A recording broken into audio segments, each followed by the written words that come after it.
అందరికీ మరణాతండి. బాగున్నారండి? మహాపరిశుద్ధుడు ప్రభు కృపా శాశ్వత కాలము మనందరికి తోడైండుగాక. ఆమె. ప్రియమైన స్నేహితులారా, సర్వోన్నతుడు దేవుని వాక్యాన్ని మనము ధ్యానం చేసుకుందామండి. మత్తయి సువార్త 28వ అధ్యాయము 20వ వచనం నందు, ఇదిగో నేను యుగ సమాప్తి వరకు సదాకాలము మీతో కూడా ఉన్నానని వారితో చెప్పాను అని ఇక్కడ లేఖనంలో సర్వోన్నతుడు దేవుడు మత్తయి గారి ద్వారా తెలియపరుస్తూ ఉన్నారు. సాక్షాత్తు ప్రభువారు చెప్పినటువంటి మాట వారు మనకు చక్కగా వ్రాతపూర్వకంగా తెలియపరుస్తూ ఉన్నారు. ఇదిగో అంటే ఇది చాలా సమీపముగా ఉన్నట్లు. ప్రియమైన స్నేహితులారా, నేను యుగ సమాప్తి వరకు అంటే మీకు చాలా అందుబాటులో ఉంటాను అని ఆయన తెలియపరిచినటువంటి సంగతి ఇది. సదాకాలము మీతో కూడా ఉన్నానని వారితో చెప్పాను. అంటే ఈ యుగ సమాప్తి అంతట్లో కూడా సదాకాలము సర్వోన్నతుడైనటువంటి ప్రభువారు మనతో కూడా ఉంటానని సెలవిచ్చినటువంటి వాగ్దానం ఇది. వాగ్దానం చేసినవాడు నమ్మదగినవాడు, నీతిమంతుడు. ప్రియమైనటువంటి స్నేహితులారా, సదాకాలము అనగా రాత్రింబవళ్ళు కూడా, కాలం ఉన్నంత వరకు, మనము జీవించినంత వరకు ప్రియ స్నేహితులారా మీతో కూడా ఉంటాను అని ఆయన సెలవిచ్చారు. మీరు అనగా ఆయన మాట చొప్పున నడుచుకునిచున్నవారు, ఆయన మాట యందు విశ్వాసం ఉంచినటువంటి వారికి ఆయన తోడై ఉంటానని వాగ్దానం ఇచ్చినటువంటి మహానుభావుడు.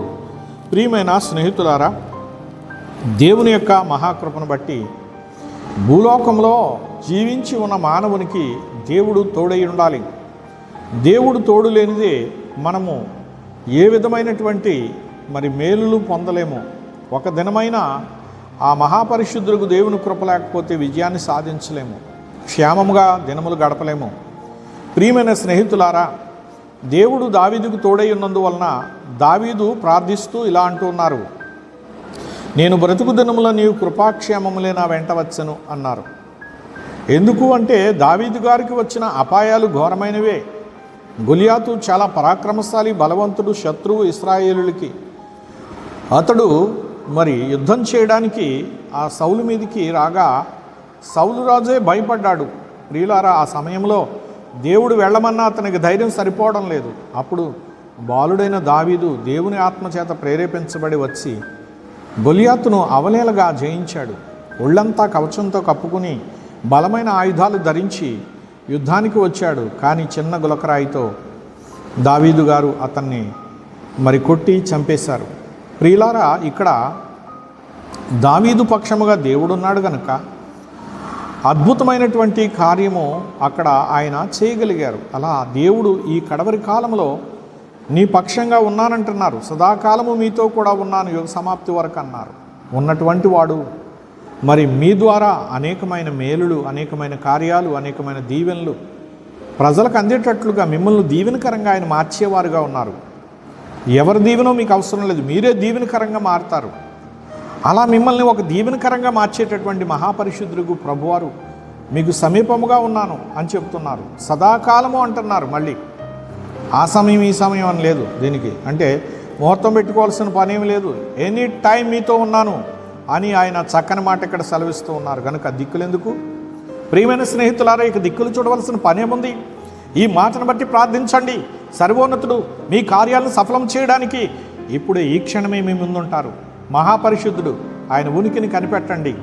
ఆయన సన్నిధానములో దేవా నాకు కనబడము, నాతో మాట్లాడము, దేవా అందరికీ కనబడము, అందరితోనూ మాట్లాడమని కనిపెడితే దేవుడు తన పవిత్రమైనటువంటి దర్శనాన్ని ప్రసాదిస్తారు. హృదయశుద్ధి గల వారు ధన్యులు, వారు దేవుని చూచెదరని సర్వోన్నతుడు సాక్షాత్తు ఆ కొండ మీద ప్రసంగంలో సెలవిచ్చారు కదండి.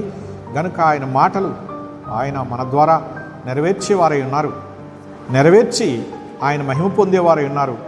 మనకి ఆనందభరితమైనటువంటి జీవనాన్ని ప్రసాదించువారై ఉన్నారు. అట్టి దీవెనలు త్రియేక దేవుడు మనకు ప్రసాదించుగాక. ఆమె.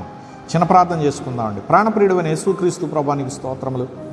ఉన్నవాడను అనువాడను నేనై ఉన్నానని అన్న మా ప్రియమైన ప్రభు, ఇదిగో తండ్రి, యుగ సమాప్తి వరకు సదాకాలం ఉంటానని, మీకు తోడుగా ఉంటానని మీరు అన్నారు ప్రభు. స్తోత్రాలు. అవును ప్రభు, భూలోకంలో మానవులకు దేవుడు తోడై ఉండాలి ప్రభు. దేవుడు మానవులకు తోడుగా ఉంటే అసాధ్యమైన కార్యాలు సాధ్యములవుతాయి, బ్రతుకు వర్ధిల్లుతుంది. కనుక నాయన ఈ దినమందు ఎవరికి ఈ సహాయం అవసరమో వారందరికీ ప్రభా నీవు నీ అద్భుతమైన సహాయం దీవెన అందించడానికి ఇప్పుడే నీ బాహువు చాచి వారందరినీ తలంచమని, అంటే జ్ఞాపకం చేసుకుని మేలుతో తృప్తిపరచమని యేసు నామమున ప్రార్థిస్తూ నీ చేతికి అప్పగిస్తున్నాను పరమ తండ్రి. ఆమేన్. అందరికీ మరణా తండ్రి.